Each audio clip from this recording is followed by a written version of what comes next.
बहुत समय पहले की बात है। एक छोटे से गांव में एक रहस्यमय नदी बहती थी। गांव वाले इसे देखकर हैरान रहते थे, क्योंकि नदी का पानी हमेशा चमकीला और पौराणिक आभा से भरा हुआ रहता था। एक दिन गांव का एक युवक नामक राजीव नदी के किनारे बैठा हुआ था। उसने सुना था कि इस नदी में कुछ अद्भुत रहस्यमय बातें छुपी हुई हैं। उसने नदी की ओर बढ़ते हुए कहा, नदी माँ, क्या आप मुझे अपने रहस्यों का राज बता सकती हैं? नदी ने मुस्कराकर कहा, राजीव, तू इतना जिज्ञासु क्यों है? राजीव ने उत्साह से कहा, क्योंकि मैं जानना चाहता हूं कि यह चमकीला पानी और रहस्यमयी आभा कैसे बनता है। नदी ने कहा, ठीक है, लेकिन तू मेरे रहस्य को समझ पाएगा या नहीं, यह तुझ पर निर्भर करता है। राजीव ने हृदय से वचन दिया, मैं पूरी कोशिश करूंगा, माँ।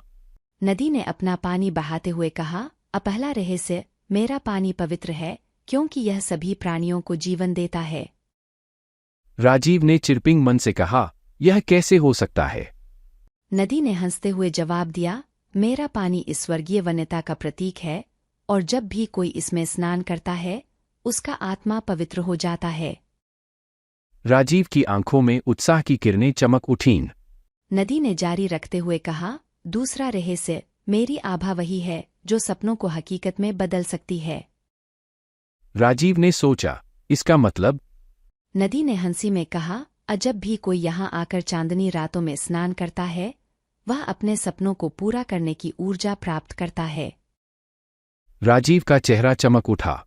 नदी ने अगला रहस्य खोलते हुए कहा, तीसरा रहस्य, मेरे पानी में सभी प्राकृतिक तत्व मिले हुए हैं, और जब कोई इसे अधिक समझकर उपयोग करता है, तो वह अपने चरित्र को सुधार सकता है। राजीव ने विचार किया, क्या मैं भी इस पानी से सुधार हो सकता हूँ?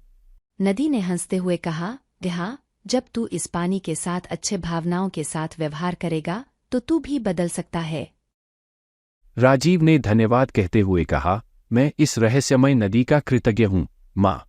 नदी ने उसे एक आशीर्वाद दिया, जा राजीव, अपने जीवन को सुंदर बना दे। राजीव ने उस रहस्यमय नदी से होकर वापस गांव की ओर कदम बढ़ाया, लेकिन उसका मन निरंतर उत्सुक रहता था। गांव में लौटकर राजीव ने लोगों को अपने सुनहरे अनुभवों का वर्णन किया। उन्होंने सिखाया कि कैसे एक साधारित नदी भी हमारे जीवन को कैसे प्रभावित कर सकती है और हमें कैसे बेहतर बना सकती है। धीरे धीरे गांववाले ने भी उस नदी का पानी पीना शुरू किया और समझे कि इसमें कुछ विशेष है। उनके जीवन में सकारात्मक परिवर्तन हुआ और वे सभी खुश रहने लगे।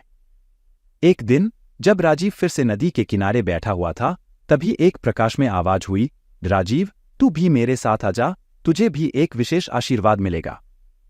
राजीव ने आवाज की ओर बढ़ते हुए कहा, माँ, मैं कैसे आ सकता हूँ? नदी ने हंसते हुए जवाब दिया, मुझ में हमेशा रहने वाले सच्चे दिल से वे लोग मेरे साथ जुड़ जाते हैं जो अपने सपनों का पीछा करते हैं। राजीव ने आत्मविश्वास भरा हुआ कदम बढ़ाया और नदी के साथ मिलकर उस रहस्यमय स्थान की ओर बढ़ा। उसका जीवन एक नए युग की ओर बढ़ने लगा, और वह भी एक सच्चे रहस्यमयी कहानी का हिस्सा बन गया। इस कहानी से सीख, जीवन में सफलता प्राप्त करने के लिए हमें सकारात्मक भावना, प्रेम और समर्पण के साथ आगे बढ़ना चाहिए। हमें अपने सपनों का पीछा करना चाहिए और हमें हमारी क्षमताओं का सही उपयोग करना चाहिए। इससे हम न केवल अपने बल्कि दूसरों के जीवन को भी सुंदर बना सकते हैं।